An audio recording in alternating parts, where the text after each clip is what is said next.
Жители города Коркино Челябинской области устроили стихийный митинг в цыганском квартале после расправы над женщиной-таксисткой. Возмущение было вызвано бездействием местных правоохранителей, не задержавших вероятных преступников. Почему этнические ОПГ в России ведут себя все агрессивнее, а местные власти не способны с ними справиться? Внезапно мэр Коркино заявила, что ее преследовали цыгане, а в сети называют показухой обыски в таборе. Обо всем этом и расскажем в этом выпуске. Цыганская диаспора покинула Коркино после народного бунта, вызванного расправой над матерью двоих детей Еленой Сарафановой.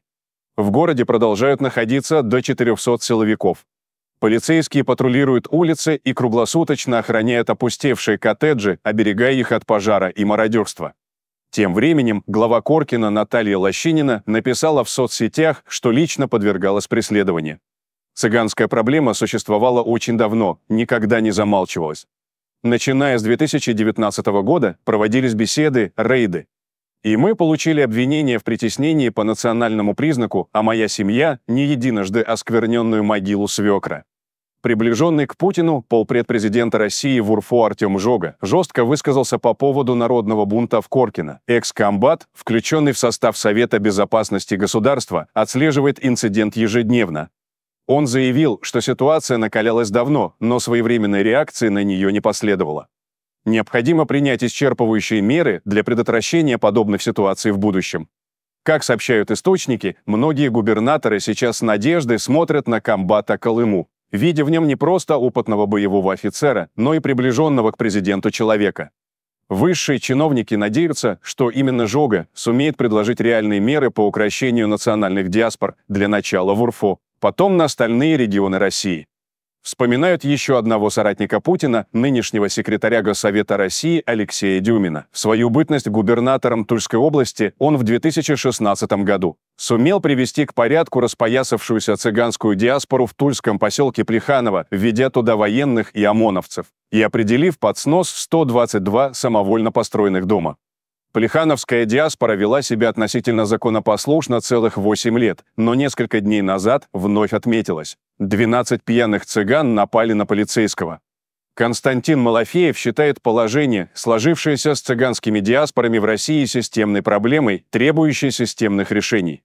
Он подчеркнул, что главной причиной, толкнувшей местных жителей на бунт, стало заявление коркинского барона о том, что с убийцей Елены Сарафановой будут разбираться сами цыгане. В стране создаются квазигосударственные автономные структуры.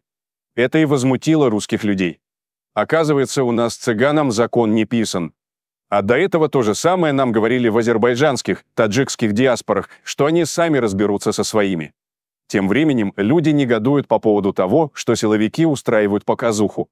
В сети широко разошлось видео, сделанное спецназом ФСБ России во время обыска одного из цыганских коттеджей в Челябинской области. Неожиданно оно вызвало вал критики со стороны действующих и бывших силовиков. Основные претензии: при обыске были созданы все условия для сокрытия оружия и наркотиков. Источник в силовых структурах отметил, что в видео действительно просматриваются ключевые ошибки. Цыган мимо сотрудников пробегает с криком «Дайте воды, брату плохо», женщины сидят у стен спокойно. Громко переговариваются по-цыгански. Непонятно, почему не пресекли, все должны молча лежать лицом вниз.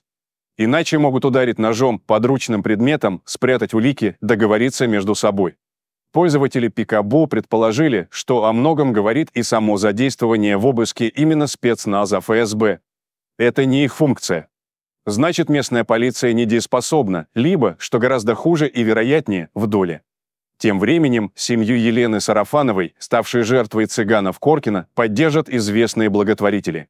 Сообщается, что осиротевшей семье, матери погибшей и двум детям Елены 10 и 14 лет будут выплачивать по 100 тысяч рублей в месяц. Также будет погашена ипотека и приобретена новая квартира. Глава цыганской национально-культурной автономии Ян Сокол заявил, что в Коркино массово проживали представители молдавских цыган. Местные жители сообщают о сразу 4 баронах коркинской диаспоры, поделивших полномочия. Неожиданный поворот. Убегая, цыгане бросили привязанных во дворах породистых собак на голодную смерть. Псов сейчас кормят и поят добровольцы. В беседе с журналистами депутат Госдумы Михаил Матвеев напомнил, что события в Коркино Не первый случай массовых и стихийных митингов на этнической почве. Он привел в качестве примера беспорядки на Манежной площади в Москве в 2010-м, после убийства болельщика ФК «Спартак» Егора Свиридова и конфликт в Кондопоге в 2006-м, на фоне конфликта местных жителей с выходцами из Чечни и Дагестана. Кондопога, Манежка. Везде одна и та же логика бездействия властей и правоохранительных органов на протяжении длительного времени. Недовольство местных жителей поведением, безнаказанностью определенной группы приезжих, хотя в отношении цыган надо подумать, как эту проблему определить. Она отличается от мигрантской, но в психологической основе схожа, считает Матвеев. Парламентарий не исключил, что нападение на женщину в Челябинской области, которая тяжелым трудом зарабатывала на жизнь и кормила двоих детей, стало последней каплей. Матвеев предположил, что в Коркино возникла ситуация, связанная с наркоторговлей и преступлениями различной степени тяжести, которые стали совершаться регулярно. Он считает, что местные жители также сталкивались с агрессией со стороны табора. Способ решения проблем, пресечения этнической преступности, предотвращения сращивания преступных группировок и органов правопорядка.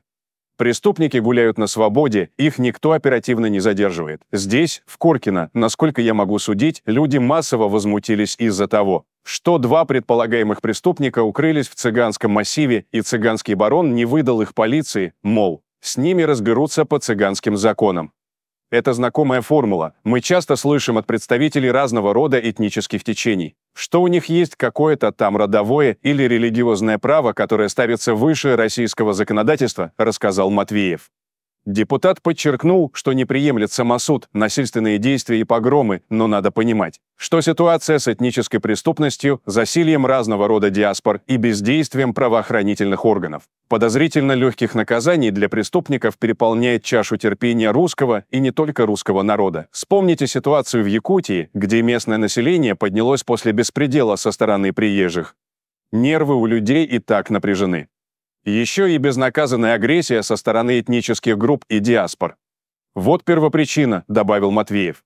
Матвеев отметил, что в Челябинской области живут его родственники. По его словам, в регионе губернатор и местные власти демонстративно лояльны ко все увеличивающимся этническим диаспорам. Парламентарий считает, что руководство субъекта пытается подменить реальную ответственность за поддержание мира и спокойствия симулякрами в виде фестивалей плова. Фестиваль плова – расхожее выражение, оно обозначает некий способ решения любых проблем. Очень легко во всем обвинить каких-то русских экстремистов, которые что-то разжигают. При этом мы сейчас имеем кумулятивный эффект. Я предположу, что одним из источников финансирования преступных группировок, в том числе этнических, является наркоторговля. Традиционно этот вид преступности связывали с деятельностью отдельных представителей кочевого народа. Это всем известно и обывателям, и правоохранителям, заявил Матвеев.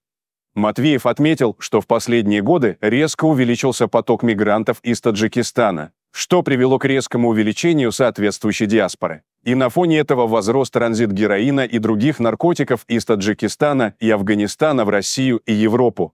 Этот денежный поток способствовал серьезному усилению диаспоры и одновременно почему-то цыганской диаспоры или, как сейчас говорят, диаспоры кочевого народа, чтобы меня никто не обвинял. Факт остается фактом. В последнее время достаточно много материалов, связанных с агрессивными действиями представителей кочевого народа. «Я не знаю, с чем это связано», — отметил Матвеев. Собеседник уверен, что общество должно увидеть реальные задержания и аресты тех, кто укрывал преступников, тех, кто стрелял в безоружных людей. По его словам, нужно поднять все дела, в том числе отказные, и проверить информацию. Является ли Коркино источником распространения наркотиков в Челябинской области? Самосуд – плохой вариант.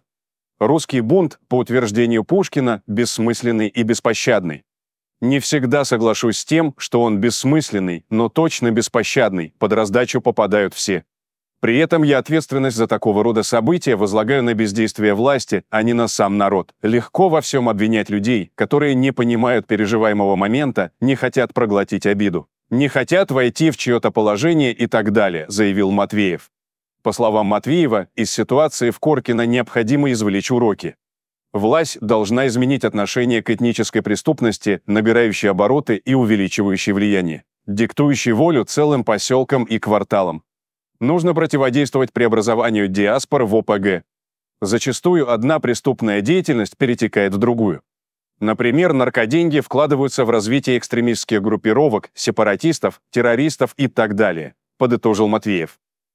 Что думаете насчет всего этого, уважаемые зрители? Делитесь своими мыслями в комментариях и не забудьте подписаться на наш канал, если вы этого все еще не сделали. Всем добра, всем пока!